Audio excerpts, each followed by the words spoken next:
superb. In fact, it is, we are thinking if the association can really handle this now.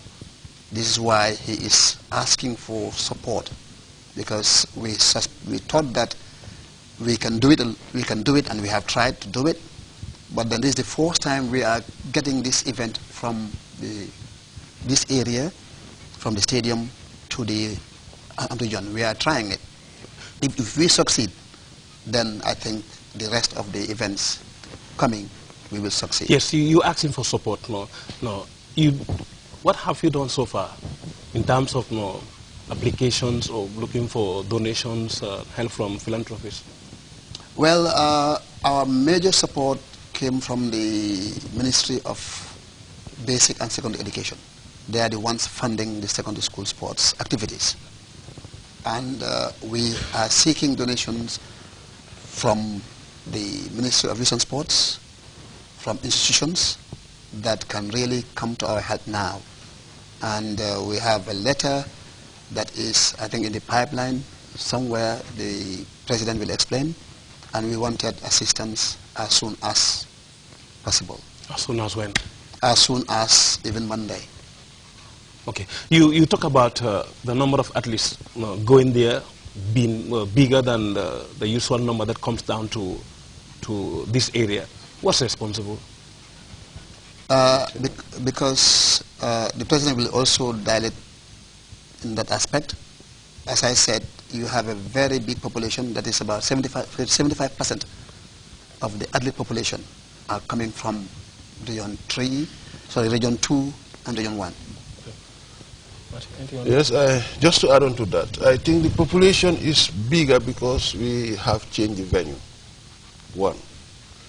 And like he rightly stated, we have 3 qualifiers from region 1, 2 from region 2, 2 from regions 3 and 4, and 1 from regions 5 and 6. So if you look at that in terms of proportion, the athletes that are moving to Farafenni would be up to about 90% of the total athletes. And that is a very large number. And all of them in Farafenni would have to be fed.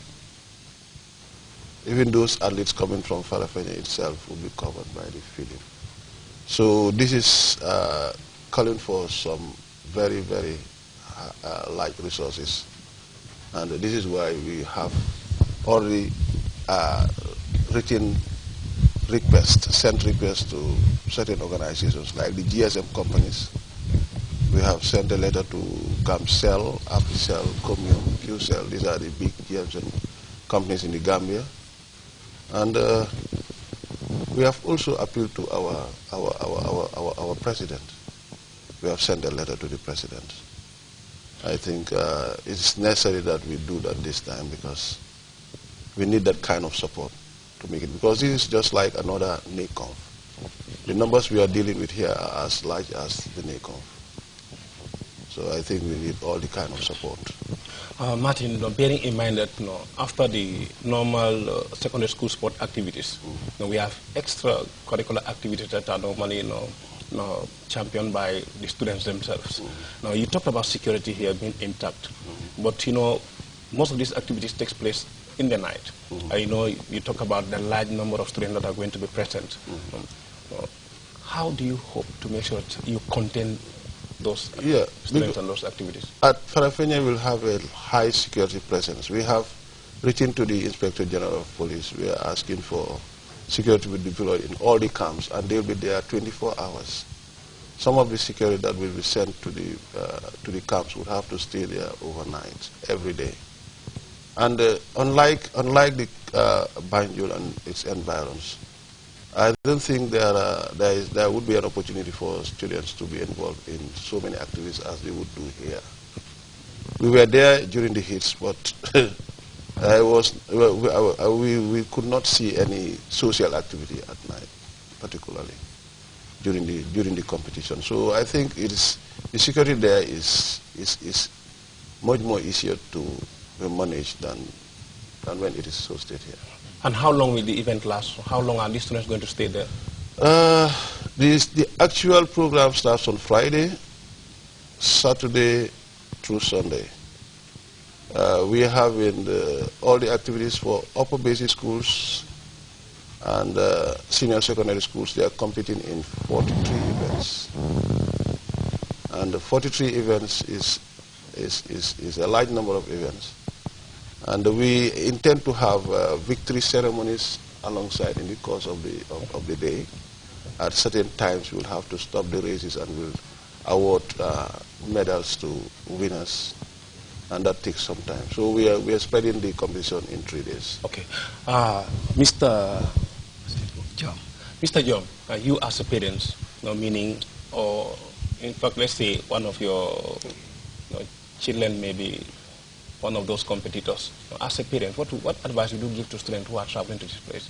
Good evening, viewers. Like I said the last time, we talked about preparing the children for this occasion. We talked about talking to the children before they leave. Here, what I want to say here is, having got all the logistics in place, what I want to do is to give these children a word of advice. That is, one, we expect them to be disciplined. We expect them to dress properly. We expect them to listen to their teachers. We expect them to follow instructions, go where they're asked to go, stop where they're asked to stop, and try to obey all the rules on the ground. I'm saying that because some of them are coming from different homes. Your home is obviously more comfortable than where you're going. Some of them are going out of their families for the first time. Some of them are going into the provinces for the first time. The weather is different, the atmosphere is different, the accommodation is different, the food you eat is different. So here you have to really exercise patience. You have to understand that you are there for a purpose. You are not there to get what you had in your house. You expect that you can just as well not go. Because here you're going to, like they said, you're going to mix with a lot of crowd, over 800 to 1,000. It's not as easy as with 2 family members in a house. So you don't expect that comfort you have in your house at Farafenni. And the other thing I want to talk about is, children must understand that in every competition, there will be a loser and there will be a winner. For me, everybody who has competed there is a winner. That is the objective. For competing itself, you are already a winner. So they must respect the judges. They must respect the decision of the judges. You may not like it. You may not agree. But you must accept it. Like, you go to a meeting, the meeting decides on an issue. Of course, you do not subscribe to the issue. You don't like it, but you are bound by the decision of the meeting. Here again, I am urging the children to respect the judges, respect the decision of the judges. And I am told the judges are coming from outside the schools. So this idea of Mr. X is siding school, why?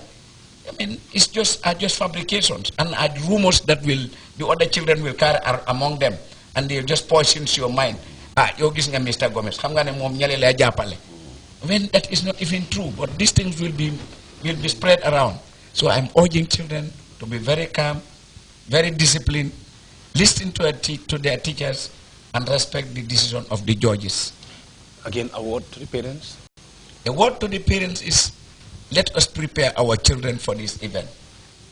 The way we prepare them is, we make sure they go there with the right dresses. Let them dress properly and decently. Secondly, if they can support them in terms of food, maybe your children will not like what is happening there, you can afford it. If you can help the child with some food, teen foods or whatever, that will also help.